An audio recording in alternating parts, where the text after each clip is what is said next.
अभी तक आपने सुना, ऋषि ने वसुंधरा के चेहरे पर आए बालों को हटाया और गौर से देखा उसे। क्यों आज मैं ये सब कर गया मैं नहीं जानता, पर इतना जानता हूँ तुम अलग हो सबसे। कल मिलते हैं फिर से, गुड नाइट। ऋषि उसे कंबल उड़ाते हुए खुद से बोल रहा था। अब आगे। रात का वक्त, ऋषि का घर। ऋषि खड़ा खिड़की पर आज सुबह से शाम तक जो भी हुआ उसके बारे में सोच रहा था। वो सब सोचते वक्त उसके चेहरे पर एक प्यारी सी स्माइल थी। सुनैना रूम में आई तो देखा ऋषि खिड़की पर खड़ा मुस्कुरा रहा था। क्या बात है भैया, आज तो आप अकेले अकेले खड़े हुए मुस्कुरा रहे, ऐसी क्या बात हो गई है? सुनैना ने अंदर आते हुए कहा। अरे भाभी माँ, आप अभी तक सोई नहीं? ऋषि ने सुनैना की तरफ देख के बोला। नहीं, अभी ईशान को सुला के आई हूँ, सुनैना ने अलमारी में कपड़े रखते हुए कहा। हाँ, ऋषि ने बस बाहर देखते हुए इतना ही बोला। वैसे आपने आज कुछ ज़्यादा परेशान नहीं किया वसु को? सुनैना ने अलमारी बंद करते हुए कहा। मैंने? नहीं तो, मैंने कुछ नहीं किया भाभी माँ, ऋषि ने अनजान बनते हुए कहा। हाँ, अच्छा तो अपनी भाभी माँ से झूठ बोल रहे हैं आप? सुनैना ने ऋषि के कानों को हल्के से पकड़ते हुए कहा। अरे भाभी माँ, क्या कर रहे हो? ऋषि ने अपना कान पकड़ते हुए कहा।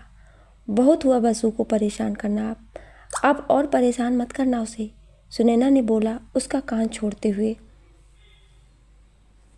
हाँ ठीक है, ऋषि ने बोला। सुनैना चली गई मुस्कुरा के। ऋषि खड़ा मुस्कुराने लगा। सुबह का वक्त, ऋषि का घर। ऋषि बाहर बगीचे में एक्सरसाइज कर रहा था कि तभी एक ऑटो रुका और उसमें से वसुंधरा निकली। पीली सी साड़ी पहने, बाल गीले थे इसलिए खुले छोड़ रखा था उसने। कानों में पीले रंग के झुमके, माथे पे छोटी सी पीले रंग की बिंदी, आंखों में हल्का सा काजल, एक कढ़ाई वाली शॉल ओढ़े हुए धीरे धीरे कदमों से आगे बढ़ रही थी। ऋषि उसे आते हुए देख रहा था। उसकी आंखें जैसे थम गई हों। वसु, मत देखना उनकी तरफ, वरना पूरा दिन खराब हो जाएगा, वसुंधरा ने खुद से कहा और आगे बढ़ गई। वसुंधरा जी सुनिए, ऋषि ने वसुंधरा को बुलाते हुए बोला। हे हनुमान जी, नहीं प्लीज़ नहीं। वसुंधरा ने रोनी सूरत बनाए ऋषि की तरफ देखा। जी, वसुंधरा ने बोला। इधर आओ, ऋषि ने बोला। नहीं, मुझे नहीं आना, वसुंधरा ने बोला और भाग गई अंदर। हद है, मेरी बात, ऋषि मल्होत्रा की बात वो ना करके चली गई। अभी बताता हूँ, ऋषि ने गुस्से से बोला। वसुंधरा, भाभी ही तुम्हें बचा सकती है, अब उनके पास जाओ, वसुंधरा के ये बोल के सुनैना के पास चली गई। अरे बसु, आ गई तुम? चलो ईशान को भी उठा दो, नहीं तो लेट हो जाएगा, सुनैना ने बोला और नाश्ता बनाने लग गई। वसुंधरा हल्के से मुस्कुरा के चली गई। हनुमान जी नहीं, वो बस ना मिले, वसुंधरा खुद से बोलते हुए सीढ़ियाँ चढ़ रही थी। वसुंधरा जैसे ही ईशान के कमरे में जाने लगी तो ऋषि उसका हाथ पकड़ के साइड ले आया। अरे ये क्या कर रहे हैं आप? वसुंधरा ने आंखों को बड़ी करके कहा। मैंने बुलाया था। क्या बोला तुमने, नहीं आओगी? और भाग भी गई। आज तक मुझे किसी ने ना नहीं बोला और तुमने ना बोला ही नहीं, भाग भी गई। बुलाऊं अब रॉकी को गुड मॉर्निंग बोलने के लिए? ऋषि ने उसे धमकाते हुए कहा। नहीं नहीं, सॉरी, गलती हो गई, वसुंधरा ने मासूम सा चेहरा बना के बोला। ठीक है, पर अब हर रोज़ बिना मुझे गुड मॉर्निंग किए गई तब जरूर तुम्हें रॉकी के दर्शन हो जाएंगे, समझी ना आप? वसुंधरा जी, ऋषि ने उसे फिर धमकाते हुए कहा। जी समझ गई, वसुंधरा ने रोनी सूरत बना के बोला। जाओ अब, ऋषि ने उससे दूर होते हुए बोला। वसुंधरा सुनते ही भाग गई। वो ईशान के पास गई और उसे जगा के रेडी करके नीचे ले आई। ईशान बैठो, मैं आपके लिए नाश्ता ले आती हूँ, वसुंधरा ये बोल के रसोई में चली गई। ईशान बैठा, कभी प्लेट बजाता तो कभी गिलास। ईशान शांत बैठो, चलो अब नाश्ता करो जल्दी से, मैं आपका बैग देख लेती हूँ तब तक, वसुंधरा ने उसके सामने नाश्ता रखते हुए कहा। बसु, हमारे स्कूल में ड्राइंग कंपटीशन है 2 दिन बाद, ईशान ने खाते हुए कहा। तो आप पार्टिसिपेट कर रहे हो ना? वसुंधरा ने उसके बैग में टिफ़िन बॉक्स रखते हुए कहा। हाँ, पर मुझे समझ नहीं आ रहा है कि मैं क्या बनाऊँ जो मुझे फर्स्ट प्राइज़ मिले, ईशान वसुंधरा के पास आते हुए बोला। हाँ चलो, आज हम सोच लेंगे, तब आपको बता देंगे, अभी नाश्ता फिनिश करो जल्दी से, वसुंधरा ने उसे गोद में उठा के वापस खाने की टेबल के पास लाकर कुर्सी पर बैठाते हुए बोला। तभी ऋषि भी फ़ोन पे बात करते हुए आ गया। जी बंसल साहब, आप अनिल के साथ सारी फाइल भेज दो और साक्षी को भी बोल दो, यहीं से मीटिंग से चले जाएंगे हम, ऋषि ने फ़ोन पर बात करते हुए खाने की मेज़ के पास आते हुए बोला। ऋषि ने कुर्सी को खींचा और बैठ गया। भाभी माँ चाय, ऋषि ने बोला। जी भैया लाई, सुनैना ने अंदर से बोला। गुड मॉर्निंग चाचू, ईशान ने ऋषि को देखकर बोला। गुड मॉर्निंग ईशान, ऋषि ने मुस्कुरा के कहा। गुड मॉर्निंग वसुंधरा जी, ऋषि ने भी वसुंधरा की तरफ देखते हुए कहा। बोल तो ऐसे रहे हैं जैसे सुबह से पहली बार देखा है, वसुंधरा ने मन में बोला। जी गुड मॉर्निंग, वसुंधरा ने मुस्कुरा के बोला। गुड मॉर्निंग सर, अनिल ने अंदर आते हुए बोला। अनिल की नज़र जैसे वसुंधरा पर गई, वो उसे फिर ऊपर से नीचे तक देखने लगा। सुनैना चाय लेकर आई तो अनिल की नज़रें वसुंधरा की तरफ थी, तो उसे गुस्सा आ गया। कुछ काम से आए हो अनिल, सुनैना ने थोड़ा गुस्से से बोला। जी मैम, सर ने बुलाया था, अनिल ने हड़बड़ा के सुनैना की तरफ देखते हुए बोला। अनिल लाइब्रेरी में जाकर बैठो, मैं आता हूँ, ऋषि ने नाश्ता करते हुए कहा। जी सर, अनिल ये बोल के जाने लगा, पर उसकी नज़र वसुंधरा पर ही थी। चलो ईशान अब जल्दी करो, वसुंधरा ने बोला उसके मुंह को नैपकिन से साफ करते हुए। वसुंधरा जी, अनिल से फाइल ला के दे देंगी प्लीज़, ऋषि ने बोला। जी, वसुंधरा बोल के चली गई। सुनैना बाहर आई तो देखा ईशान खड़ा था। ईशान जाना नहीं है, बसु कहाँ है, सुनैना ने कुर्सी पर बैठते हुए कहा। वो चाचू की फाइल लेने गई हैं लाइब्रेरी में, ईशान ने कहा। क्या, सुनैना ने सुना तो जल्दी से उठी। क्या हुआ भाभी, ऋषि ने पूछा सुनैना को ऐसे आते हुए। दूसरी तरफ अनिल वसुंधरा को गलत नियत से हाथ लगाया तो वसुंधरा ने उसे गुस्से में एक जोरदार थप्पड़ मारा। वो जाकर नीचे गिर गया। खबरदार, जो गलती से भी मुझे कमज़ोर समझने की गलती की तो मुंह तोड़ के रख दूंगी, समझा, वसुंधरा ने गुस्से में बोला। तूने मुझ पर हाथ उठाया, तू जानती नहीं कि मैं क्या कर लूँगा, ये बोल के अनिल वसुंधरा के पास बढ़ा तो वसुंधरा ने पास रखा वास उठाया और उठाकर बोला। खबरदार, जो एक कदम बढ़ाया तो मैं इस वास से में और तेरे सर में कोई अंतर नहीं छोड़ूंगी, तो वही रह, समझा, वसुंधरा ने गुस्से में कहा। वसु, तुम ठीक हो ना, सुनैना ने वसुंधरा के पास आते हुए बोला। हो क्या रहा है यहाँ पर, ऋषि भी कमरे में आते हुए बोला। सर मैं बताता हूँ, ये लड़की यहाँ आई और मेरे साथ पता नहीं कैसी कैसी बातें करने लगी। अनिल ने जैसे ये बोला तो सुनैना ने आगे बढ़ के उसे एक तमाचा मारा। चुप, एकदम चुप, वरना बसु ने जितना नहीं मारा उससे कहीं ज़्यादा पिट जाओगे मेरे हाथों, सुनैना ने गुस्से से बोला।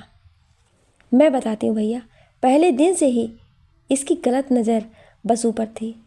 उस दिन जब मैंने इसे गुस्से में बोला था, उस दिन भी ये गलत निगाह से बसु को ही देख रहा था, और आज भी। और गलती बसु की नहीं, इसकी है, इसकी हालत देख के ही लग रहा है। सुनैना ने जैसे ये बोला ऋषि का गुस्सा फट पड़ा। उसने अनिल की कॉलर पकड़ी और उसे कमरे से बाहर धक्का देते हुए मारने लगा। हिम्मत कैसी हुई उसे हाथ लगाने की तेरी, ऋषि उसे मारते हुए बोले जा रहा था। जब सबने ऋषि को अनिल को मारते हुए देखा इतनी बुरी तरह से तो डर गए। तभी साक्षी भी आ गई, उसने भी आज अनिल को ऐसे पिटते देख खुश हो गई। अमन, उठा के फेंक दे इसे बाहर, और अगर हरिद्वार में कहीं दिखाई दे तो जान ले लेना इसकी, ऋषि ने गुस्से से बोला। अमन उसे उठा के ले गया। ऋषि गुस्से में अंदर चला गया। ईशान चलो स्कूल, वसुंधरा ने ईशान से बोला तो वो डर से वहीं खड़ा हुआ था। ईशान क्या हुआ, वसुंधरा ने जैसे ईशान को छुआ वो वसुंधरा से लिपट गया और रोने लगा। अरे ईशान क्या हुआ, वसुंधरा ने उसे वैसे ही सीने से लगाए हुए पूछा। चाचू, ईशान बस इतना ही बोल पाया रोते हुए। सुनैना ने जब ये देखा कि ईशान डरा हुआ है तो वो ईशान के पास आई। ईशान, आपके चाचू ने बस उस आदमी को पनिशमेंट दिया है क्योंकि उसने बहुत गलत काम किया था, सुनैना उसे गोद में बैठाते हुए कहा।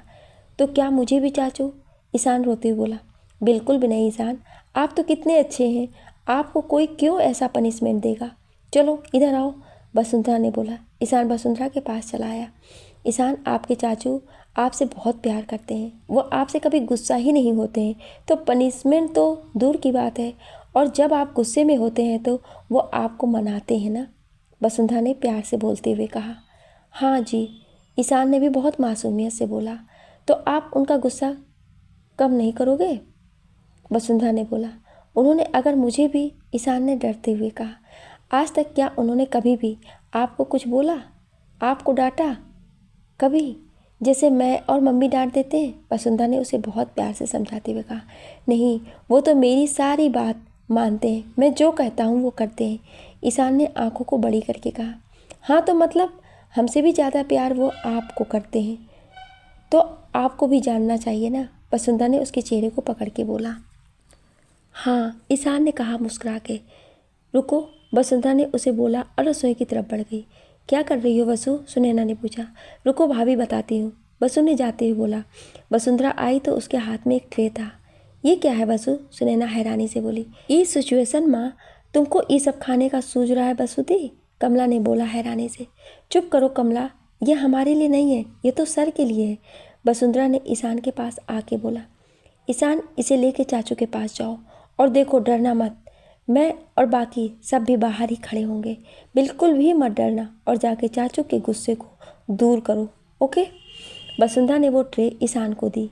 ईशान एक बार सबको देखा और धीरे कदमों से जाने लगा।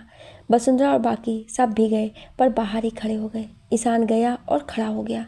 ऋषि उसकी तरफ पीठ किए खड़ा था। ईशान ने सबको देखा पीछे और धीरे से बोला, चाचू। ईशान की आवाज़ सुन के ऋषि ने बोला, ईशान जाओ अभी यहाँ से। ईशान ने सुना तो वो जाने लगा। वसुंधरा और बाकी सब ने आंखें दिखाई तो वो वापस मुंह बना के मुड़ गया। चाचू आह! ईशान ने जैसे ही ये बोला तो ऋषि उसकी तरफ भाग के आया। सुनैना भी आ रही थी पर वसुंधरा ने उसे रोक दिया। अरे भाभी, वो नाटक कर रहा है, वसुंधरा ने बोला। ईशान, आप ठीक हो ना? ऋषि के उसे पकड़ते हुए कहा। हाँ चाचू, मैं ठीक हूँ, पर यह ट्रे भारी है, पकड़ो, ईशान ने मासूम फेस करके बोला। ये क्या है? ऋषि ने ट्रे में रखी चीज़ों को देख के बोला। ये पानी है, चाय है, आइसक्रीम है, आप पहले पानी पी लो, आपका गुस्सा शांत हो जाए, और फिर चाय पी लो ताकि आप अच्छा सोचो, और ये मेरे लिए आपको सर्दी हो जाएगी, मत खाओ ये। ईशान ने आइसक्रीम की कटोरी उठाते हुए कहा। ऋषि उसकी बातों पर हंस दिया और उसे गोद में उठा लिया और ट्रे रख दिया मेज पर। और आपको भेजा किसने यहाँ ये सब लेकर? ऋषि ने उससे पूछा। वसुंधरा, हम तो चले, अब तुम संभाल लो, सुनैना ये बोल के कमला और साक्षी के साथ चली गई। वसुंधरा ने जैसे पैर बढ़ाए तो उसकी पायल की आवाज़ हुई। हाँ तो ये हैं, ऋषि ने वसुंधरा का हाथ पकड़ते हुए कहा। हाँ चाचू, वसु ने बोला। आपका गुस्सा ऐसे शांत हो जाएगा? ईशान ने बहुत प्यार से बोला। शुक्रिया ईशान, अब आप नीचे जाओ, हम आते हैं आपको, आज हम स्कूल छोड़ देंगे, ऋषि ने उसे नीचे उतारते हुए बोला। ईशान चला गया। मैं भी चलती हूँ, भाभी बुला रही होंगी ना? वसुंधरा हाथ छुड़ा के जाने लगी तो ऋषि ने बोला, सॉरी वसुंधरा, मेरे घर में आपके साथ इस तरह की बदतमीजी हुई उसके लिए। ऋषि ने जब ये बोला तो वसुंधरा रुक गई। हम माफ़ कर देंगे पर एक शर्त है, वसुंधरा ने उसकी तरफ देखते हुए बोला। क्या? बोलो, ऋषि ने बोला। ऐसे नहीं, वादा कीजिए, जो बोलूँगी मानेंगे आप, वसुंधरा ने अपना हाथ आगे करके कहा। हाँ ठीक है, ऋषि ने उसके हाथ पर अपना हाथ रखते हुए कहा। आप मुझे परेशान करना छोड़ देंगे बिल्कुल, और उस कुत्ते से डराएंगे नहीं, और बार बार उसका नाम नहीं लेंगे आप, वादा किया है आप ना? नहीं बोल सकते, वसुंधरा ने बहुत प्यार से बोला तो ऋषि मुस्कुरा दिया। ऋषि धीरे धीरे वसुंधरा के पास आने लगा। उसका हाथ पकड़े वसुंधरा पीछे होना चाहती पर ऋषि उसका हाथ पकड़े हुए था। ऋषि जब वसुंधरा के काफ़ी करीब आया तो वसुंधरा की नज़रें झुक गईं। सोच के बताऊंगा, ऋषि ने इतना बोला और मुस्कुरा के चला गया। वसुंधरा ने देखा तो ऋषि जा चुका था। वो भी नीचे आ गई मुँह बनाकर। बसु, आज तो नेहा की सगाई है ना, तो क्या तुम जाओगी? सुनैना ने उसको नाश्ते की प्लेट देते हुए कहा। हाँ भाभी, शाम को, वसुंधरा ने प्लेट लेते हुए कहा। कमला तुम भी खा लो, आओ, सुनैना उसे आवाज़ देते हुए कहा। तो एक काम करो ना बसु, यहाँ से हम सब साथ ही चल लेंगे, तुम यहीं आ जाना रेडी होके, सुनैना नाश्ता करते हुए बोली। ठीक है भाभी, वसुंधरा ने पोहा खाते हुए कहा। सब ने नाश्ता किया और अपने काम में लग गए। सुनैना कमला को कढ़ाई सिखा रही थी और वसुंधरा ईशान के ड्राइंग कंपटीशन के लिए कुछ खोज रही थी वहीं बैठे। दोपहर तक वसुंधरा काम करती रही, फिर गई ईशान को लेके आई। सुनैना ने वसुंधरा को तैयार होने भेज दिया। वसुंधरा निकल गई घर के लिए। वसुंधरा ऑटो लेके जा ही रही थी तो उसे लगा जैसे उसके पीछे कोई आ रहा है। वो घर के पास उतरी और चलने लगी। उसे फिर लगा कि कोई उसका पीछा कर रहा है। उसने पीछे मुड़ के देखा तो कोई नहीं था। वो इसे अपना भ्रम समझ के घर पर आ गई। कुछ काम कर वो रेडी होने चली गई। ईशान चलो रेडी हो जाओ, नहीं तो लेट हो जाएगा। सुनैना ईशान के कपड़े लिए उसके पीछे भाग रही थी। अरे क्या हुआ ईशान, क्यों भाभी माँ को परेशान कर रहे हो? इसी ने ईशान को पकड़ते हुए कहा। नहीं, बसु को बुलाओ, कहाँ है वो, क्यों गई मुझसे बिना मिले? ईशान ने गुस्से से बोला। अरे आ रही है वो, आप तो रेडी हो जाए, जब तक आप रेडी होंगे वो आ जाएगी, सुनैना ने उसे शर्ट पहनाते हुए कहा। भाभी माँ कहाँ है वसुंधरा जी, कहीं गई है क्या? ऋषि ने बोला। जी भैया, रेडी होने घर गई है, नेहा की सगाई है, आज तो सोचा सब साथ ही चल लेंगे। सुनैना ने ईशान को रेडी करते हुए कहा। हाँ ओके, मैं छोड़ दूंगा, पास एक होटल में मेरी मीटिंग है तो मैं वहाँ चला जाऊँगा, जब निकलूँगा तो आप सब लोग को ले आऊँगा, ऋषि ने जाते हुए बोला। सुनैना बस मुस्कुरा दी। ऋषि भी रेडी होने चला गया। सुनैना रेडी होके ईशान को लेकर नीचे आई तो कमला भी आ गई थी। कमला देख बसु कहाँ रह गई, कहीं सो तो नहीं गई? सुनैना ने हंसते हुए कहा। जी नहीं, मैं आ गई, वसुंधरा ने अंदर आते हुए कहा। अरे वाह, क्या बात है, बहुत प्यारी लग रही हो, किसी की नज़र न लगे। सुनैना आंखों से काजल निकाल के उसके कानों के पीछे लगाते हुए बोली। वसुंधरा लग भी बहुत प्यारी रही थी। रेड कलर की साड़ी नेट वाली, उस पर फुल स्लीव का ब्लाउज और जूड़ा, हल्का सा मेकअप और कढ़ाई की हुई एक तरफ शॉल। हम अच्छे नहीं लग रहे हैं का? कमला ने मुंह बना के बोला। बहुत प्यारी लग रही हो, किसी की नज़र न लगे, वसुंधरा ने उसको टीका लगाते हुए कहा। भाभी माँ चले, ऋषि बाजू ठीक करता हुआ नीचे उतरते हुए बोला। तभी उसकी नज़र वसुंधरा पर गई। ऋषि उसे देखता हुआ 2-3 सीढ़ियाँ छोड़ के उतर आया, जिससे वो गिरने वाला था। अरे भैया संभल के, अभी गिर जाते, सुनैना ने कहा। गिर ही तो रहा हूँ, ऋषि ने खोए हुए कहा। क्या बोला आपने? सुनैना ने पूछा। कुछ नहीं भाभी, कुछ भी तो नहीं, चले, ऋषि ने बोला और आगे बढ़ गया। सुनैना ने मुस्कुरा दिया। ऋषि ड्राइविंग कर रहा है और उसके बगल में सुनैना बैठी थी। वसुंधरा ईशान को लिए बैठी थी और उसके बगल में कमला बैठी थी। ऋषि ने सामने लगे मिरर से देखा वसुंधरा को। तभी गाड़ी के एफएम पर एक प्यारा सा गाना बजने लगा। कलमा मोहब्बत का कोई तुम पाक आयात हो, रूहानी सांस सुकून दिल का धड़कनों की इनायत हो। ऋषि के कानों में जैसे ही गाना गया वो वसुंधरा को ही देखने लगा। वसुंधरा ईशान को गोद में लिए बाहर देख रही थी और ऋषि बस उसे, भैया आगे देख के चलाओ, कहीं कुछ हो गया तो आपके साथ मुफ्त में हम भी जाएंगे सब, सुनैना ने धीरे से कहा तो ऋषि की नज़र सामने सड़क पर हो गई। सुनैना मुस्कुरा दी। कुछ देर बाद सब नेहा की सगाई में पहुंचे। ऋषि उन सबको वहां छोड़ के अपनी मीटिंग के लिए निकल गया। सुनैना, कमला, वसुंधरा और ईशान सब अंदर गए। एक बहुत बड़ा हॉल था और इसे बहुत अच्छे से डेकोरेट किया गया था। वसुंधरा और सुनैना नेहा की माँ के पास चले गए। प्रणाम आंटी जी, वसुंधरा ने बोला। अरे बसु, आज वक्त मिला तुम्हें हमसे मिलने का, इतने दिनों से हो पर आई नहीं, नेहा की माँ सुमन जी ने बोला। माफ़ कर दो आंटी जी, वसुंधरा ने उनसे कान पकड़ के माफ़ी मांगते हुए कहा। हाँ कर दूंगी माफ़, पर एक शर्त है। क्या?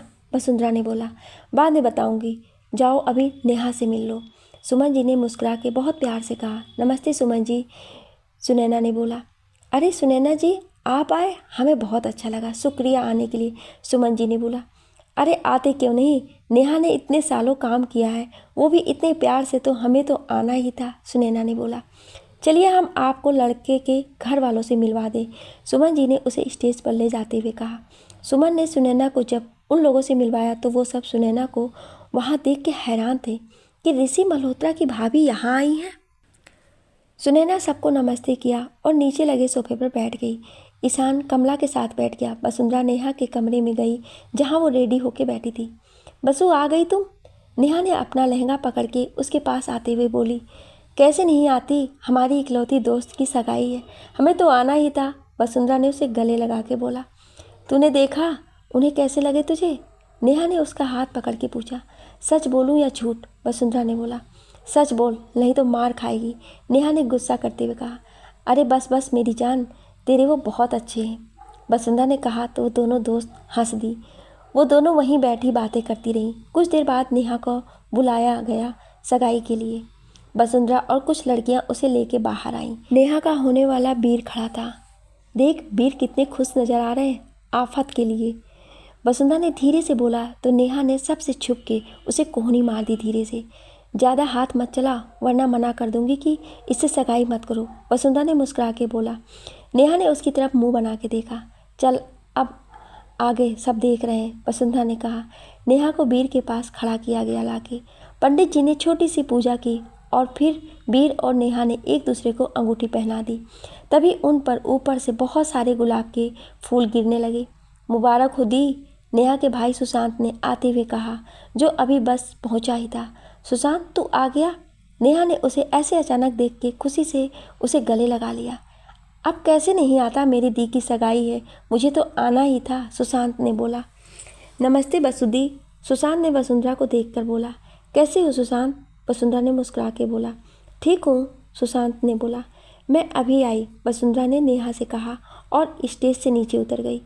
सब लोग बातें कर ही रहे थे कि तभी लाइट ऑफ हो गई सारी। तभी उन्हें एक रोशनी में किसी की परछाई दिखाई दी। आज मेरी सबसे अच्छी दोस्त की सगाई हो गई है और कुछ दिनों बाद वो किसी और की हो जाएगी, हमेशा के लिए। वसुंधरा हाथ में माइक लिए बोल रही थी। उस पर एक स्पॉट लाइट पड़ रही थी। सब उसकी तरफ देख रहे थे। अक्सर हम जब साथ होते तो हमारी नेहा जी हर बार एक सवाल करती कि वसु तुझे कैसा हमसफ़र चाहिए, तो हम टाल देते थे क्योंकि शायद वक्त नहीं मिला था, फिर पता नहीं था। आज भी उसने यही सवाल किया तो सोचा बेचारी को बता दूं, नहीं तो ये कसक लेकर गई तो गाली ही देगी हमें। नेहा सिर्फ तेरे लिए, वसुंधरा ने बोला तो एक बार फिर लाइट ऑफ हो गई और म्यूज़िक बजने लगा। सब बहुत ध्यान से देख रहे थे। तभी लाइट ऑन हुई तो वसुंधरा और कमला दोनों कई सारी लड़कियों के साथ थिरक रही थी। जैसे वसुंधरा ने नाचना शुरू किया, गाते हुए सब मुस्कुरा के उसे देख रहे थे। वसुंधरा सुनैना के पास आके उसे उठा के गाने लगी। ऋषि भी अब अपनी मीटिंग ख़त्म करके आ गया था।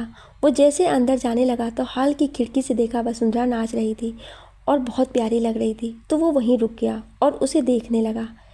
वसुंधरा ने जैसे डांस ख़त्म करके रुकी तो सब उसकी तारीफ़ करके तालियां बजा रहे थे। बहुत अच्छा वसु, ईशान ने उसके पास आते हुए कहा। आपको अच्छा लगा, वसुंधरा ने उसे गोद में उठा के बोला। वसु तुम तो बहुत अच्छा डांस करती हो और गाती भी अच्छा हो, सुनैना ने बोला।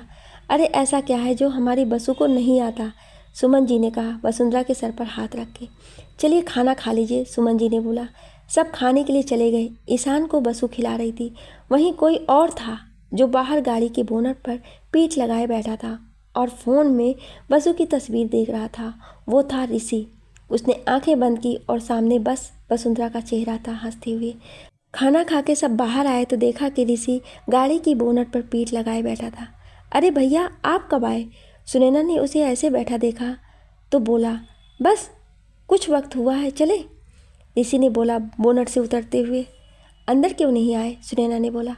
बस मन नहीं था, थक गया हूँ, चले घर, ऋषि ने थोड़ा परेशान होकर बोला। हाँ चलिए, सुनैना ने बोला। सब वहाँ से निकले। ईशान वसुंधरा की गोद में सो गया था। ऋषि ने उसके घर के मेन गेट पर गाड़ी रोक दी। कमला ने ईशान को अपनी गोद में ले लिया। वसुंधरा नीचे उतरी और सुनैना को गुड नाइट बोल के शॉल ठीक से ओढ़ के वो आगे बढ़ने लगी। ऋषि ने गाड़ी आगे बढ़ा दी पर उसकी नज़र साइड मिरर पर नज़र आ रही वसुंधरा पर थी। वसुंधरा अपने घर आई और लॉक खोलने लगी। उसे ऐसा लगा जैसे कोई उसे देख रहा है। उसने पीछे मुड़ के देखा तो कोई नहीं था। वसुंधरा अंदर चली आई। वो दरवाज़ा लॉक कर अपने कमरे की तरफ बढ़ गई। उसे किचन में कुछ गिरने की आवाज़ सुनाई दी। वो घबरा गई। वसुंधरा धीरे कदमों से चल के किचन की तरफ जाने लगी। उसने जाके देखा तो बिल्ली थी जो किचन की खुली खिड़की पर बैठी थी और एक बड़ा चमचा गिरा हुआ था। वसुंधरा ने मुस्कुरा के उसे उठा के रख दिया। वसुंधरा अपने कमरे में चली गई। दूसरी तरफ ऋषि भी सबके साथ घर पहुंचा। सुनैना बाहर आई और ईशान को गोद में ले लिया। कमला जाओ, सो जाओ, थक गई होगी तुम भी, सुनैना ने उसकी बोझिल आंखें देख के बोला। जी भाभी, कमला ने जम्हाई लेते हुए कहा। ऋषि भी नौकर को चाबी देके वो भी कमरे में चला गया पर उसका दिल आज बेचैन था। वो समझ नहीं पा रहा था कि आखिर क्यों है ये। वो चुपचाप आया कमरे में और दरवाज़ा बंद करके कोट उतार के बिस्तर पर रख दिया और खिड़की के पास खड़ा हो गया, टाई को ढीला करके। ठंडी हवा के झोंके उसके चेहरे को सहला रहे थे। उसे अच्छा लग रहा था। वसुंधरा भी चेंज करके खिड़की पर खड़ी थी। तभी उसका फ़ोन बजा। देखा तो रचना थी। कैसी हो रचना? वसुंधरा ने फ़ोन उठा के बोला। मैं तो ठीक हूँ, पहले आप बताओ कि नेहा दी की सगाई कैसी रही? रचना ने एक्साइटेड होकर पूछा। बहुत अच्छा था, मैंने तुझे बहुत मिस किया, तू होती तो और मज़ा आता, वसुंधरा ने थोड़ा उदास होकर कहा। डोंट वरी दीदी, मैं शादी में साथ रहूँगी आपके, रचना ने खुश होकर कहा। अच्छा तो फूफा जी ने हाँ कह दिया यहाँ आने को? वसुंधरा ने खुश होते हुए कहा। जी दीदी, बहुत मुश्किल से माने हैं, रचना ने कहा। चलो अच्छा है। वसुंधरा ने जैसे ये कहा तभी उसके दरवाजे पर दस्तक हुई।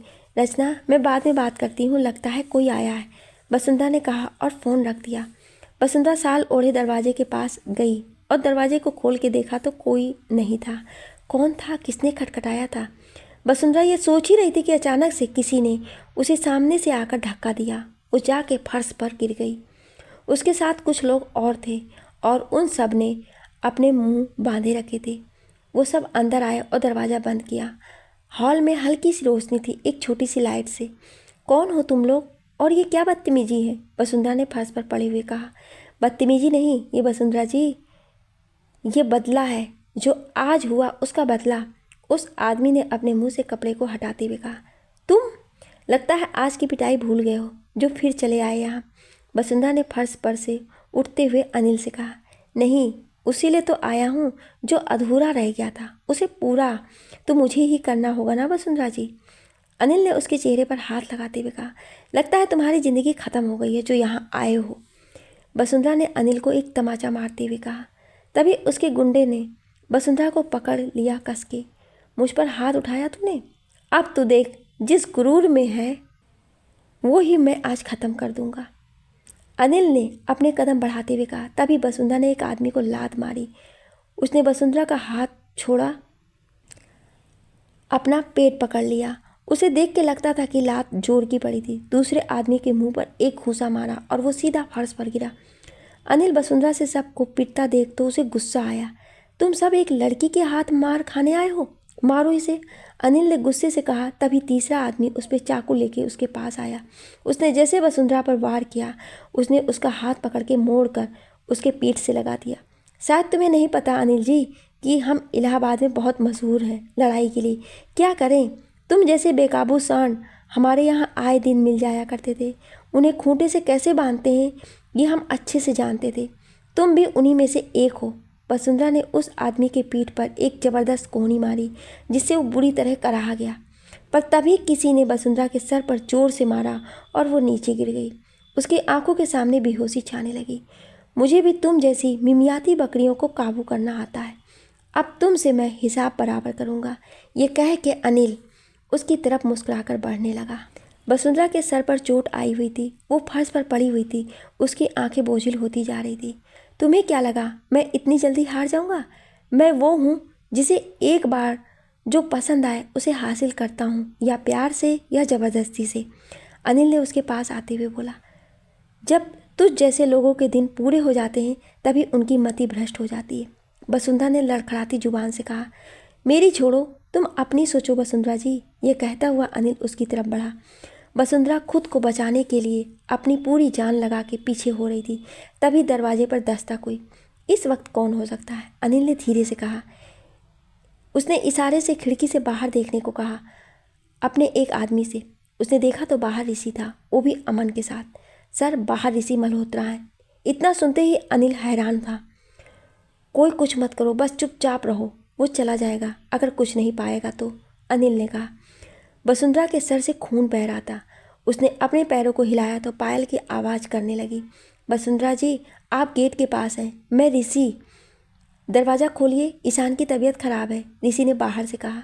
वसुंधरा ने उठने की कोशिश की पर वो गिर गई और साथ में पास रखा स्नैपशॉट भी गिर गया जिसकी आवाज़ ऋषि को सुनाई दी। मुझे लगता है कि कुछ गड़बड़ है अमन, ऋषि ने सोचते हुए बोला। रुकिए सर, मैं देखता हूँ, अमन ने खिड़की के पास जाते हुए बोला। पर खिड़की पर पर्दों के लगे होने से कुछ नहीं दिख रहा था। सर, वसुंधरा ने अपनी पूरी जान लगा के बोला। ये तो वसुंधरा की आवाज़ है ना? वसुंधरा जी, आप अंदर हैं? ऋषि ने परेशान होते हुए कहा। सर, पीछे किचन की खिड़की खुली है, वहाँ से अंदर जा सकते हैं, अमन ने बोला। ऋषि ने सुना तो अमन के साथ धीरे कदमों के साथ पीछे की तरफ जाने लगा। अनिल को लगा कि वो लोग चले गए हैं। लो वसुंधरा जी, आज तो खुद भगवान चाहता है कि मैं अपने काम को अंजाम दूं। अब उसकी बात को कैसे टाल दूं मैं? अनिल ने एक भद्दी सी हंसी हंसते हुए बोला। लगता है तुम ठीक कह रहे हो अनिल। भगवान ने तुम्हें इसलिए यहाँ भेजा कि अधूरा काम पूरा हो सके, पर तुम्हारा नहीं, मेरा, ऋषि ने हॉल में आते हुए कहा। सर, वसुंधरा ने धीरे से बोला तो ऋषि वसुंधरा के पास आया। वसुंधरा, आप ठीक तो है ना? उठिए, आपके सर से तो खून बह रहा है, ऋषि ने घबरा के कहा। चल, इसके साथ तुझसे भी हिसाब कर ही लेता हूँ। अनिल ने अपने आदमियों को इशारा किया। चल देख लेते हैं, ऋषि ने वसुंधरा को अमन को देते हुए कहा। देखे तू यहाँ से जिंदा जाता है या नहीं, ऋषि ने शर्ट की बाजू को खोल के मोड़ते हुए कहा। अमन, वसुंधरा को लेके हॉस्पिटल जाओ और एक डॉक्टर को बोलो कि घर जाए, ईशान की तबीयत खराब है, जाओ तुम, ऋषि ने बिना अमन की तरफ देख के बोला। जी सर, पर यहाँ, अमन ने वसुंधरा को संभालते हुए बोला, जो शायद अब बेहोश हो गई थी। हम देख लेंगे, आप जाओ, ऋषि ने कहा। अमन वसुंधरा को लेके बाहर जाने लगा तो उस पर किसी ने चाकू से वार किया। ऋषि ने उसका हाथ पकड़ा और मोड़ दिया बुरी तरीके से। अमन वसुंधरा को लेके बाहर निकल गया। मारो इसे, बचने ना पाए, अनिल ने अपने आदमियों से बोला। हमें मारने वाला अभी पैदा नहीं हुआ अनिल, और तेरे इन भाड़े की गुंडे में वो ताब नहीं है जो ऋषि मल्होत्रा की गर्दन तक आ सके, ऋषि ने उसके आदमी को मारते हुए कहा। अनिल ने जब देखा कि उसके बचने का अब कोई रास्ता नहीं है तो उसने अपने एक आदमी को ऋषि पर धक्का दिया और भाग गया। बाहर आके वो गाड़ी में बैठा और चला दिया स्पीड में गाड़ी। जब तक ऋषि आता वो जा चुका था। ऋषि ने हाथ में लिए गन को चला दिया गुस्से में, पर अनिल की गाड़ी काफ़ी दूर निकल गई थी। हरिद्वार का सिटी हॉस्पिटल। अमन वसुंधरा को हॉस्पिटल ले आया था। ज़्यादा गहरा घाव नहीं था। डॉक्टर ने उसकी पट्टी कर दी। ऋषि भी आ जाता है। कैसी है वो, ऋषि ने पूछा। जी अंदर है अभी, डॉक्टर है उनके साथ अभी, अमन ये बोलता है और ऋषि जैसे बिना सुने अंदर चला जाता है। अरे कौन है आप, और यहाँ ऐसे अंदर कैसे चले आए, बाहर जाइए यहाँ से, डॉक्टर ने बिना जाने समझे बोला। पहली बात औकात में रहो, दूसरा जो काम है वो कर, और अब ये बता कैसी है ये, ऋषि ने उसके कॉलर को पकड़ के बोला गुस्से में। हो कौन तुम, और तमीज़ सीख के आओ पहले, किसी के साथ बात कैसे करते हैं, उस डॉक्टर ने भी गुस्से में बोला। डॉक्टर साहब, ये ऋषि मल्होत्रा हैं, इस हॉस्पिटल के ऑनर हैं, ये इन्हीं का हॉस्पिटल है, एक नर्स ने आके धीरे से बोला। सॉरी सर, पर आप थोड़ा पैसेंस रखिए, और ये ठीक है, अभी होश में आ जाएंगी, रोज़ आके पट्टी करवा लेंगे। डॉक्टर ये बोल ही रहा था कि वसुंधरा को होश आया, उसकी ज़रूरत नहीं है, मैं खुद कर लूँगी, वसुंधरा ने सर पर हाथ रख के उठते हुए कहा। जब सब खुद ही कर लें आम आदमी, तो हमें डिग्री लेने की क्या ज़रूरत थी, डॉक्टर ने थोड़ा गुस्से में बोला। मैं एक नर्स हूँ इसलिए खुद कर सकती हूँ, वसुंधरा ने थोड़ा गुस्से में बोला। कमाल के हस्बैंड वाइफ हैं आप दोनों, उस डॉक्टर ने एक पेपर पर कुछ लिखते हुए कहा। ये मेरे पति नहीं है, वसुंधरा ने मुंह बना के कहा। क्या बोल रही हो बसु, मतलब सर पर चोट क्या लगी, तुम हमें भूल गई, हमें, अपने पति को, ऋषि ने नाटक करते हुए कहा। क्या सर देखिए, वसुंधरा उठने लगी पर सर पर लगने के कारण वो गिरने को हुई और ऋषि ने उसे पकड़ लिया। डॉक्टर चला गया वहाँ से। ये क्या था, आपने झूठ क्यों बोला, वसुंधरा ऋषि की बाहों में खड़े हुए बोली। घर चले, ऋषि ने बोला और उसे सहारा देके बाहर ले आया। अमन चलो, ऋषि ने वसुंधरा को पीछे बैठाया आराम से और खुद आके अमन के पास बैठ गया। ऋषि का घर। ऋषि घर पहुंचता है, वसुंधरा पीछे सर किए बैठी थी। अमन दरवाज़ा खोलता है और वसुंधरा बाहर आई। ईशान की तबीयत खराब है, क्या हुआ उसे, वसुंधरा ने ऋषि से पूछा। हाँ, वो शायद कुछ खा लिया था उसने सगाई में, जिससे उसकी तबीयत खराब हो गई, पर डॉक्टर ने देख लिया है, अब ठीक है, ऋषि उसे अंदर लेकर आते हुए कहा। मैं एक बार देख लूँ, वसुंधरा ने बोला। जी, ऋषि ने बोला और उसे ऊपर ईशान के कमरे में ले गया। भाभी, ईशान कैसा है, वसुंधरा ने धीरे से बोला तो सुनैना ने उसकी तरफ पीछे मुड़ के देखा। अरे बसु, ये सब क्या हुआ और तुम्हें ये चोट कैसी लगी, सुनैना ने घबरा के कहा। बसु, ईशान ने नींद में बोला। हाँ ईशान, यही हूँ मैं, आप सो जाओ, मैं यही हूँ, वसुंधरा ने ईशान के पास बैठ के उसके सर को सहला के कहा। तब से बस तुम्हें ही पुकार रहा था, बहुत मुश्किल से सोया, सुनैना ने नम गले से कहा। माफ़ कर दो भाभी, आज के लिए अब ये गलती नहीं होगी, वसुंधरा ने भी रोते हुए कहा। पर हुआ क्या, तुम्हें भैया लेने गए थे तो ये सब, सुनैना ने आंसू पोंछते हुए कहा वसुंधरा से। भाभी माँ, मैं सब बताता हूँ, ईशान और वसुंधरा दोनों को ही आराम करने दीजिए, आ जाएं आप, ऋषि ने बोला। सुनैना ईशान को वसुंधरा के साथ छोड़कर बाहर आ गई। क्या हुआ भैया, सुनैना ने घबराते हुए पूछा। ऋषि ने उसे सब कुछ बताया। क्या इतना सब हो गया, यह अनिल तो हद से ज़्यादा गिरा हुआ इंसान निकला, सुनैना ने गुस्से में बोला। आज बस वक्त पर पहुंच गए हम भाभी माँ, वरना पता नहीं क्या होता, ऋषि ने सामने खिड़की से बाहर देखते हुए बोला। कुछ हुआ तो नहीं ना भैया, सब ठीक है अब, सुनैना ने कहा। हाँ भाभी माँ, आप भी सो जाओ, वसुंधरा है ईशान के पास, वो देख लेगी अब, ऋषि ने कहा। नहीं भैया, बसु की भी तबीयत ठीक नहीं है, उसे खुद किसी की ज़रूरत है, सुनैना ने बोला। मैं रुक जाता हूँ ईशान के कमरे में कमला के साथ, आप जाओ आराम कर लो, ऋषि ने सुनैना की तरफ देख के बोला। ठीक है, सुनैना ने बोला और चली गई। ऋषि कुछ देर वहीं खड़ा सब सोच रहा था। उसने देखा उसके शर्ट पर खून सूख चुके थे, दाग लगे थे। वो वॉशरूम में गया और चेंज करके आया। उसने अपने सेल्फ से एक किताब ली और ईशान के कमरे में चला गया। देखा वसुंधरा ईशान को अपने पास लिए सो गई थी और कमला उसके पास सो गई थी नीचे ही। वो आया और वसुंधरा को एक और ब्लैंकेट उड़ा दिया और बैठ गया। वो जैसे बैठा तो वसुंधरा ने अपना पैर ब्लैंकेट से बाहर निकाल दिया और उसके पैर में पहनी पायल चमक रही थी। ऋषि उठा और वापस उसके पैर ढक दिया, पर वो वापस वैसे कर देती है। ऋषि वापस उठता है और ढक देता है। ऋषि को गुस्सा आने लगा था। बुआ मत करो ना, मेरी नींद टूट जाएगी, वसुंधरा ने नींद में बोला। मुझे क्या, सो ऐसे, जब सर्दी पकड़ेगी तब पता चलेगा, ऋषि ने चिढ़ते हुए कहा। ऋषि ने बुक ली और उसके बीच मुड़ा एक पन्ना खोल पढ़ने लगा। उसकी नज़र कभी वसुंधरा के पायल पर चली जाती तो कभी उसके पैरों पे पायल बहुत अच्छे लग रहे थे। पता नहीं कब ऋषि को भी नींद आ गई। सुबह का वक्त, ऋषि सो रहा है और उसके सीने पर बुक खुली हुई है। वसुंधरा उठती है और ईशान के सर पर हाथ रख के देखती है, मुस्कुराकर उसके सर पर हाथ फेरती है। वो उठ के जैसे देखती है तो बगल में ऋषि सो रहा था काउच पर। उसने सीने पर बुक खुली हुई थी तो वो धीरे से गई और बुक उठाने ही वाली थी कि ऋषि उसका हाथ पकड़कर खींच लेता है। ये क्या है, छोड़िए मुझे, वसुंधरा ने जोर से कहा।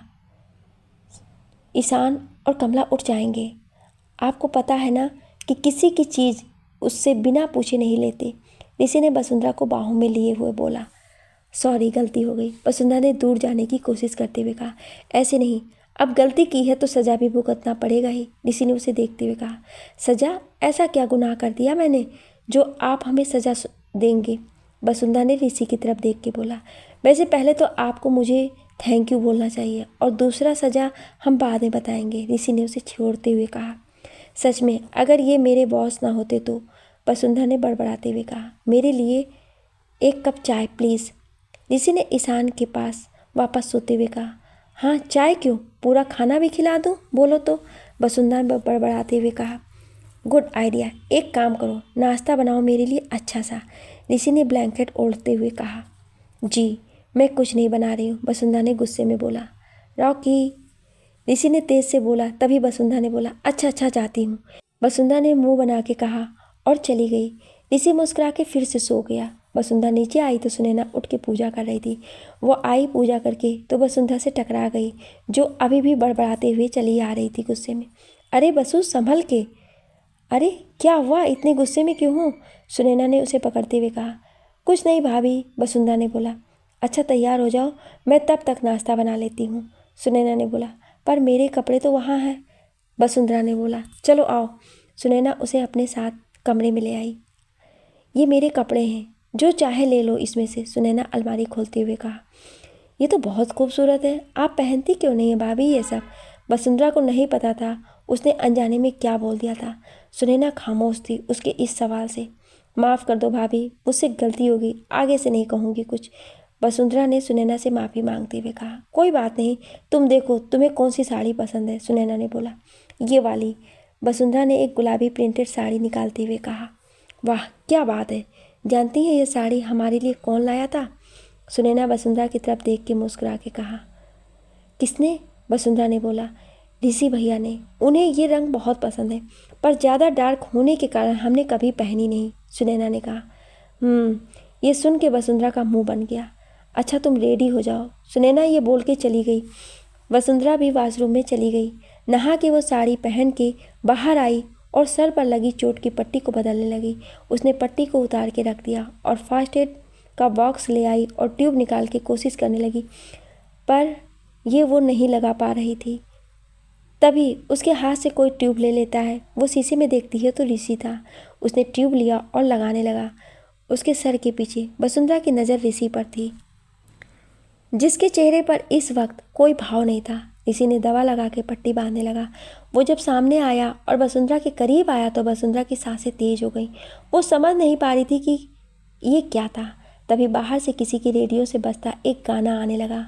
कहना ही क्या, ये नैन एक अंदाज से जो मिले, चलने लगे मोहब्बत के जैसे ये सिलसिले, अरमान नए ऐसे दिल में खिले, जीने को कभी मैं न जानूं। वो हमसे हम उनसे कभी ना मिले, कैसे मिले दिल न जानूं। अब क्या करें, क्या नाम लें, कैसे उन्हें मैं पुकारूं। वसुंधरा खामोशी से बैठी हुई थी और ऋषि उसके सर पर पट्टी बांध रहा था। हर चीज़ खुद से नहीं हो सकता है वसु, हर किसी की मदद लेने से कोई छोटा नहीं होता है। ऋषि ने बहुत प्यार से बिना उसकी तरफ देख के बोला, मुझे बचपन से अपना सारा काम खुद से करने की आदत है। वसुंधरा ने धीरे से नज़रों को झुका के कहा, तो अब आदत डाल लो मदद की, ऋषि ने कहा और वहाँ से चला गया। कैसे डाल लूँ, मुझे तो ये भी नहीं पता कि ये मदद मेरा है भी या नहीं, या मेरी किस्मत में कब तक है, वसुंधरा ने खुद से कहा। वसुंधरा ईशान के कमरे में आई तो देखा वो सो रहा था। ईशान उठो, सुबह हो गई है, वसुंधरा ने पर्दों को हटाते हुए कहा। बसु थोड़ी देर बस, ईशान ने आंखों को बंद किए हुए बोला। अच्छा थोड़ी देर और रुको, अभी हम बताते हैं, वसुंधरा ने कहा और ईशान के पास आई।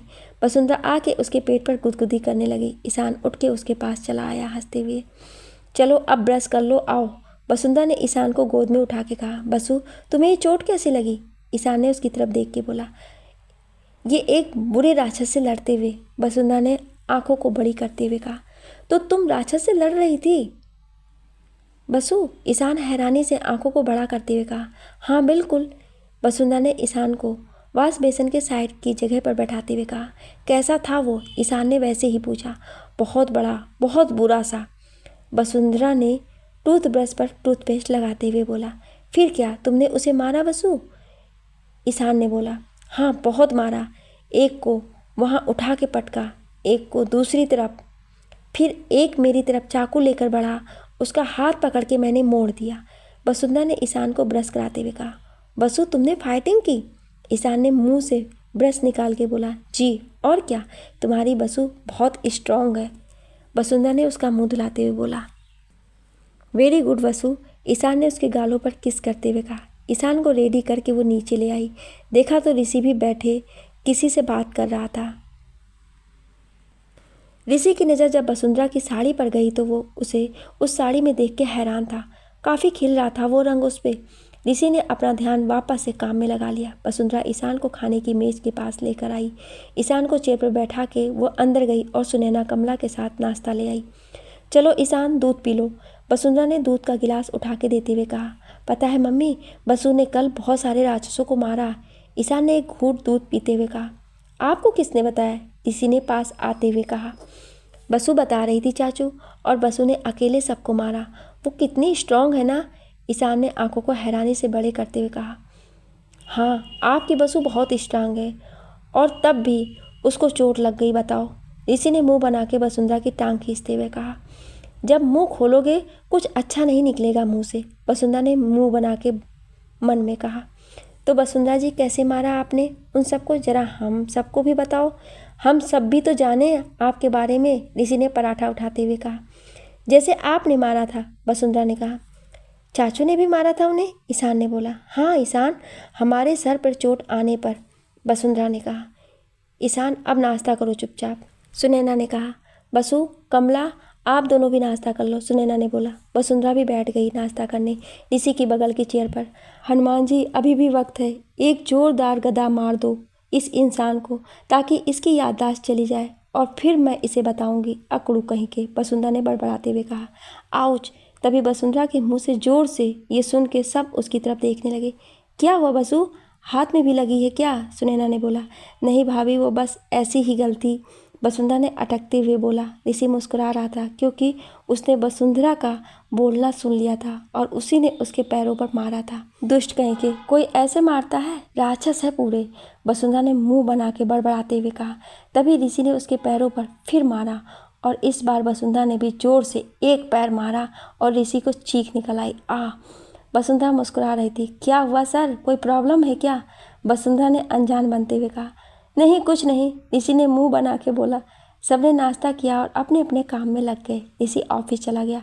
ईशान स्कूल नहीं गया, उसकी तबीयत ठीक नहीं थी, इसलिए सुनैना कमला किसी काम से बाहर चले गए। वसुंधरा ईशान को कमरे में ले आई। वसु मेरा ड्राइंग कंपटीशन है, क्या बनाऊं मैं, बताओ ना, ईशान ने पूछा बिस्तर पर बैठते हुए। रुको बताती हूँ, वसुंधरा ने खिड़कियों को खोलते हुए कहा। उसने एक चार्ट पेपर निकाला और उसे ईशान के पास लाई। ये क्या है वसु? ईशान ने पूछा। ये वो है जो आप अपने ड्राइंग कंपटीशन में बनाने वाले हैं, वसु ने उसके सामने चार्ट खोलते हुए कहा। ईशान ने जब देखा तो उसमें एक हाउस था, बहुत प्यारा, और एक प्यारी सी फैमिली। वसु, मैं कैसे बना पाऊँगा ये तो बहुत मुश्किल है, ईशान ने हैरानी से कहा। मैं हूँ ना, मैं सिखा दूँगी, बस आपको जैसे हम बताएं वैसे आप करना, उसने उसके सामने एक कार्डबोर्ड रखते हुए कहा। वो बहुत सारे रंग ले आई और पेंसिल भी। वो ईशान के साथ बैठ के उसे ड्रा करना सिखाने लगी। दोपहर का वक्त। सुनैना जब कमला के साथ घर वापस आई तो उसे कोई दिखाई नहीं दिया। राकेश, वसु और ईशान कहाँ हैं? कोई दिखाई नहीं दे रहा है, सुनैना ने एक नौकर से पूछा। जी भाभी, वो बसु दीदी ईशान बाबा के कमरे में है, रोहन ने बोला। अच्छा ठीक है, सुनैना ने ये बोला और ऊपर ईशान के कमरे में चली गई। अरे ये सब क्या है, इतने सारे पेपर, सुनैना ने कमरे में आते हुए कहा। वो बसु हमें पेंटिंग बनाना सिखा रही हैं, देखिए कैसे बना है ये पेंटिंग, ईशान ने एक कार्डबोर्ड उठा के दिखाते हुए बोला। अरे वाह, ये तो बहुत अच्छी है, पर ये आप दोनों ने खुद की हालत क्या बना रखी है, सुनैना ने ईशान और वसुंधरा को देख के मुस्कुरा के कहा। क्या हुआ भाभी, वसुंधरा ने कहा। इधर आओ दोनों, सुनैना ने दोनों को आईने के सामने खड़े करके दिखाया। दोनों की शक्ल पर रंग लगा था और हाथों पर भी। अरे ये सब कैसे हुआ, वसुंधरा ने देखते हुए बोला। भाभी जल्दी नीचे आओ, देखो कौन आया है, कमला ने नीचे से आवाज़ दी जोर से। हम देखते हैं वसु, तब तक अपना और ईशान का मुंह साफ करके नीचे ले आओ, सुनैना ये बोल के चली गई। चलो आओ ईशान, वसुंधरा ने ईशान को वॉशरूम में ले जाते हुए कहा। सुनैना नीचे आई तो देखा सामने मुग्धा और सौर खड़े थे। ये दोनों सुनैना के चचेरे भाई बहन थे। मुग्धा एक टीचर है शिमला के स्कूल में, अभी छुट्टियां थी तो यहाँ आई है और काफ़ी शांत स्वभाव की है। सौर का एक कंस्ट्रक्शन का बिजनेस है। सौर का मिजाज बहुत मजाकिया था, पर काम के वक्त बहुत सख्त रहता था। अरे मुग्धा, तुम और ऐसे यहाँ पर, सुनैना ने हैरान होकर बोला। हाँ दीदी, भैया यहाँ किसी काम से आ रहे थे तो सोचा कि मैं भी आके मिल लूँ आपसे, मुग्धा ने सुनैना के पास आके उसके गले लगते हुए कहा। कैसे हो सौर, और चाचा जी कैसे हैं, सुनैना ने पैर छूते हुए सौर से कहा। ठीक है दीदी, आप कैसे हो, सौर ने मुस्कुरा के पूछा। ठीक है, आओ बैठो, सुनैना ने सोफे के पास आते हुए कहा। और हमारा भांजा नहीं दिखाई दे रहा है, कहाँ है हमारा हीरो, सौर ने कहा। वो ऊपर है, अभी आ रहा होगा, सुनैना ने कहा। मामू आप आए हैं, ईशान ने वसुंधरा की गोद में से कहा। सौर की नज़र जब ईशान पर गई और वसुंधरा पर, तो वसुंधरा को देख के एक वक्त के लिए वो खो सा गया। मामू आप कब आए, ईशान ने जब सौर का हाथ पकड़ के बोला तो वो ईशान की तरफ देखने लगा। बस अभी हीरो, और कैसा है मेरा चैंपियन, सौर ने उसे गोद में उठा के बोला। मैं एकदम ठीक हूँ, आप मेरे लिए कुछ नहीं लाए मामू, ईशान ने बहुत प्यार से बोला। ऐसा हो सकता है कि आपके मासी और मामू आपके लिए कुछ ना लाए, मुग्धा ने बोला। मासी कैसी हो, ईशान मुग्धा की गोद में जाते हुए बोला। मुग्धा ने उसे एक बड़ी सी चॉकलेट दिया। ईशान ने खुश होकर मुग्धा के गालों पर किस कर दिया। ये कौन है दीदी, पहले तो नहीं देखा इन्हें यहाँ, मुग्धा ने पूछा वसुंधरा की तरफ देख के। ये मेरी सिंड्रेला है वसु, ईशान ने बहुत प्यार से बोला। अच्छा जी, तो ये आपकी सिंड्रेला है, सौर ने वसुंधरा की तरफ देख के बोला। ये वसुंधरा है ईशान की नई केयर टेकर, पर अब लगता है घर की ही है। सबसे बड़ी बात तो ये है कि हमारा ईशान बसु की हर बात मानता है, सुनैना ने वसुंधरा की तरफ देख के बोला। बसु ये मेरी बहन और भाई हैं, मुग्धा और सौर, सुनैना ने वसुंधरा की तरफ देख के बोला। जी नमस्ते, वसुंधरा ने दोनों की तरफ देख के बोला। सभी वहीं बैठ के बातें करने लगे। वसुंधरा कमला के साथ नाश्ते के लिए चली गई। कुछ देर में वसुंधरा नाश्ता लेकर आ गई। ईशान वसुंधरा के पास आ गया। वसुंधरा उसे गोद में बैठा के खिला रही थी बहुत प्यार से, और सौर उसे देख रहा था। अच्छा दी, मैं चलता हूँ, मुझे जाना होगा, एक्चुअली मेरी मीटिंग है ऋषिकेश में, कुछ दिन वहीं रहूँगा, वहाँ मेरा नया प्रोजेक्ट शुरू हो रहा है तो मुझे जाना होगा, सौर ने उठते हुए बोला। पर भैया से तो मिल लेते सौर, सुनैना ने बोला। मैं फिर आकर मिल लूँगा दीदी, अभी जाने दो, सौर ने बोला। ठीक है, अच्छा पर जल्दी आना, सुनैना ने कहा। सौर सबसे अलविदा लेके चला गया। अच्छा तुम बैठो, हम अभी आते हैं, सुनैना ने कमरे में जाते हुए बोला। मुग्धा वसुंधरा और ईशान के पास आ गई। कहाँ से आप बसु, मुग्धा ने बैठते हुए कहा सोफे पर। जी इलाहाबाद से, वसुंधरा ने मुस्कुरा के बोला। मुग्धा और वसुंधरा दोनों वहीं बैठ के बातें करने लगे और कुछ वक्त में बहुत अच्छे दोस्त हो गए थे दोनों। शाम का वक्त। शाम को ऋषि जब आया तो मुग्धा को देख के खुश था। अरे वाह, शिमला से कोई आया है, ऋषि ने अंदर आते हुए कहा। अरे ऋषि जी, आप कैसे हैं, मुग्धा ने खड़े होते हुए कहा। हम ठीक हैं, पर आप कैसे यहाँ, ऋषि ने बैठते हुए कहा। बस भैया आ रहे थे तो मैं भी आ गई, मुग्धा ने बोला। सर, वो आपकी फाइल, अमन ने अंदर आते हुए कहा। अमन अंदर आया तो उसकी नज़र मुग्धा पर गई। मुग्धा भी अमन को देख के नज़रें नीचे कर ली और दूर खड़ी वसुंधरा ये देख रही थी। हाँ अमन लाओ, अमन ने फाइल दी और चला गया बिना कुछ कहे। मुग्धा थोड़ी परेशान लग रही थी। तो सौर कहाँ है मुग्धा, ऋषि ने पूछा। वो तो चले गए, उन्हें काम था, बोले हैं जल्दी आके मिलेंगे आपसे, मुग्धा ने बोला। अच्छा ठीक है, आप बैठे, हम आते हैं। ऋषि अपने कमरे में जाने लगा। वसुंधरा जी, एक कप चाय मिलेगी क्या, ऋषि ने सीढ़ियों के पास खड़ी वसुंधरा से बोला। कमला चाय दे दो इन्हें, वसुंधरा ने कहा कमला से। जी दीदी, कमला ये कह के जाने लगी। तुम्हें भाभी बुला रही हैं, कमला जाओ, ऋषि ने मुस्कुरा के वसुंधरा की तरफ देखते हुए कहा। पर मुझे तो कोई आवाज़ नहीं आई भैया, कमला ने कहा। मुझे आई है, जाओ, ऋषि ने थोड़ा सख्त होकर कहा। जी भैया, कमला ने सुना तो भाग गई। आप जाओ और एक कप चाय ले आओ, ऋषि ने कहा। दूध नहीं है, ख़त्म हो गया, वसुंधरा ने मुंह बना के कहा। मैं मंगा देता हूँ, ऋषि ने कहा। चाय पत्ती भी नहीं है, वसुंधरा ने गुस्से में बोला। वो भी मंगा देता हूँ। मुग्धा बैठी दोनों को देख रही थी मुस्कुराते हुए। चीनी नहीं है, वसुंधरा ने फिर गुस्से में बोला। वो भी मंगवा देता हूँ। और कुछ, ऋषि ने सीढ़ियों पर खड़े हुए बोला। हाँ, जब इतना मंगा ही रहे हैं तो चाय ही मंगा के पी लीजिए, वसुंधरा ने बोला। हाँ गुड आइडिया, मैं अभी राखी को बुलाता हूँ, ऋषि ने कहा। जैसे वसुंधरा ने बोला ठीक है, मैं जाती हूँ, वसुंधरा ने मुंह बना के कहा। जाओ और मसाले वाली चाय जल्दी से मेरे कमरे में लेकर के आओ, ऋषि ये बोल के चला गया। हनुमान जी, देख लूँगी आपको तो मैं, वसुंधरा ये बोल के किचन में चली गई। मुग्धा ये सब देख के मुस्कुरा रही थी। वसुंधरा किचन में गई और चाय बनाने लगी। अरे मुग्धा, भैया आ गए क्या, सुनैना ने पूछा। जी दीदी, और आते ही वसु को काम भी लगा दिया, मुग्धा ने मुस्कुरा के बोला। अच्छा, तो फिर से परेशान करने लगे, सुनैना ने बोला। अरे परेशान, उन दोनों की बातें इतनी फनी थी कि पूछो मत, पहली बार ऋषि जी को ऐसे देखा है, मुग्धा हैरान होते हुए बोली। बस समझ लो वसु को कोई जादू आता है, सब बदल गया जैसे उसके आने से, सुनैना ने मुस्कुरा के बोला। अगर ऐसा है तो इस जादूगरनी को हमेशा के लिए यहीं रोक लो, ऋषि जी की शादी करा के, मुग्धा ने सुनैना की हथेलियों को पकड़ के बोला। मैं भी यही सोच रही थी कि भैया जी की शादी कर दूं, पर अभी, सुनैना ने इतना बोला था कि वसुंधरा ने बोला। बिल्कुल भी नहीं भाभी, इनकी शादी मत कराना आप, मेरी मानो तो इनको संन्यास दिला दीजिए, अच्छा होगा। पता नहीं शादी करने के बाद किसके पीछे कुत्ते छोड़ दें। ना बाबा, मैं आपकी जगह होती तो मैं किसी की ज़िंदगी बर्बाद नहीं करती। अरे ये तो उसके सपने में भी उसे डरा धमका के रखेगा, बेचारी वो, वसुंधरा ने खोए हुए बोला। सब उसकी बातें सुन के हंसने लगे। अरे भाभी हंसो मत, ये तो उससे भी अगर इजहार मोहब्बत करेंगे तो अगर वो नहीं मानी तो उसे हड़का के बोलेंगे। मैं तुमसे यहाँ पूछने नहीं आया था, समझी, वसुंधरा ने ऋषि के अंदाज में बोला तो सब हंसने लगे। वाह वसु, बहुत ठीक बोला तुमने, मुग्धा ने हंसते हुए कहा। वसुंधरा को याद आया कि उसने गैस पर चाय रखी है। वो भाग के किचन में गई और गैस बंद करके वो चाय निकाल के कप में डाल के ऊपर ऋषि के कमरे में आई। उसने झाँक के देखा तो उसको नज़र नहीं आया। वो धीरे कदमों के साथ अंदर गई और चाय की कप रख कर वापस आने लगी। तभी उसका हाथ पकड़ के ऋषि ने उसे दीवार से लगा के खड़ा हो गया। उसके बाल गीले थे, लगता था जैसे अभी नहा के आया हो। ऋषि के इतना पास होने से वसुंधरा की सांसें तेज थी। किसी ने कहा मुझे मोहब्बत करना नहीं आता, किसी ने कहा कि मेरे साथ कोई लड़की नहीं रह सकती क्योंकि मेरे अंदर कोई फीलिंग नहीं है जो किसी लड़की के दिल को धड़का सके, ऋषि ने बोलते हुए वसुंधरा की कमर को साइड से अपने गीले हाथों से पकड़ के पास ले आते हुए बोला। वसुंधरा ने उसके छूने से आंखों को बंद कर लिया। तभी बाहर से रेडियो पर गाना बजने लगा, एक रोमांटिक सा। किसी ने कहा मैं किसी लड़की से इजहार मोहब्बत नहीं कर सकता। ऋषि ने अपना एक हाथ उसके चेहरे को पकड़ते हुए कहा। वसुंधरा उसके छूने से जैसे पिघल रही थी।